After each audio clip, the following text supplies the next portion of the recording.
አንተ አባት መሆናችን ስለዚህ እኔ ይኸውልህ አላየው አጠገቤ እንዳይደርስ ብለህ ሰርተሃል። ወደ ልክ እንደ በሽታ ቆጥረህ አላውቅም። እናትና ልጅ የራሳቸው ችግር ስላለባቸው ነው እንጂ እኔ አንድ ቀን ደርሼባቸው አላውቅም። ለፍርድ ቤት ሆነ በፍርድ ቤት ሆነ ችግር ስላለብህ በቃ ዝም ብለህ ፍርድ ቤት ወረቀት ብታስገባ ባታስገባ እሷ አንተ 5000 መስጠት ካልቀረ አውዬ ቪዲዮ ቅዳ አልኩህ ሪከርድ አድርግ ያልኩሽ ጊዜ ልንገርሽ እመቤቴ ምስክሬን ነው የምልሽ። ቃል ለምን ደረሰ የምሰራውን እኔ ነኝ የማውቀው።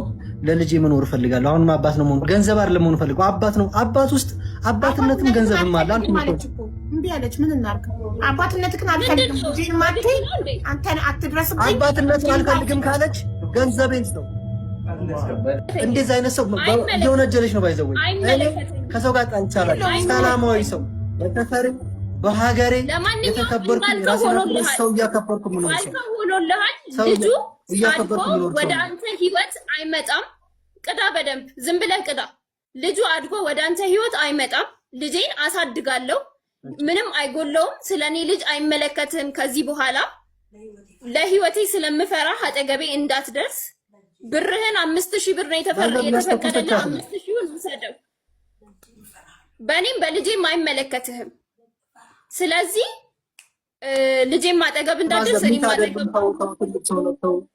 ምን አሉ ማዘር አልሰማሁም። አስተኮሰቻት እንደዚህ ቤት ትላታለች። ትልቅ ሰው አይደሉም እንዴ? ሰው አንቺ የልጆችን ያላባት ካላሳደግሽ ቢያንስ የልጅ ልጅ በአባት ይደግልሽ እንዴ? እያስተኮሰቻት እኮ ነው። እየሰሙ ነው። ስለእናቴ አታውራ። የምንነግርሽን አትናገሪ። ስለእናቴ አታውራ። ራስን ተናገሪ። አላወራሁም አላለችም። በተደጋጋሚ ስለእናቴ አታውራ።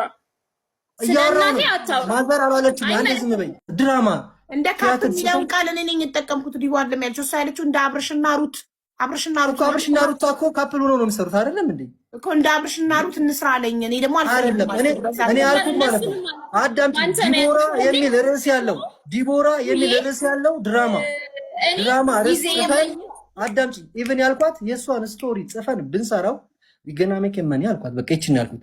ከዛ በውስጥ አልተስማማንም። እቺ ነገር ተወች። እሺ እኔ እናት በቃ አልተስማማሽማ፣ አንቺን በዛው ጠንክሪ፣ ላይቭ ግቢ። እኔ እናቴ ትሙት ልንገርሽ፣ በፌክ አካውንት እየገባው ስለ ጊፍት ጋላሪ ማስረዳ ሰው ነኝ እኔ። እሷን ብጠላት ኖሮ እንደዛ አላደርግም። ጊፍት ጋላሪ ምን እንደሆነ ላይቭ ላይ ምን እንደሚሰራ በፌክ አካውንት እየገባው ነው የምነግርሽ። ገባሽ? እንድትቀየር ዩቲዩብ እንድትሰራ። እሷ ብትሰራ ለልጇ ነው፣ ልጇ ብታገኝ ለእኔ ነው። ገባሽ? እኔ ምርፍላለሁ፣ እሷ ምንርፍ እንላለን። ስሪ ነው እንጂ አልኳት። እሷ እንደዚህ ዩቲዩብ ቻናል ከፍቶ ሰብስክራይብ 2000 ደርጎ ሰጥተሻ ራሷ መስራት ከስራው አትበል። ራሱ ዩቲዩብ ቻናል ከፍቶ 2000 ሰብስክራይብ አስደርጎ እና ሶሻል ሚዲያ እንድትጠቀሚ እንዳለው ያበረታታሻል፣ ፑሽ ያደርግሻል።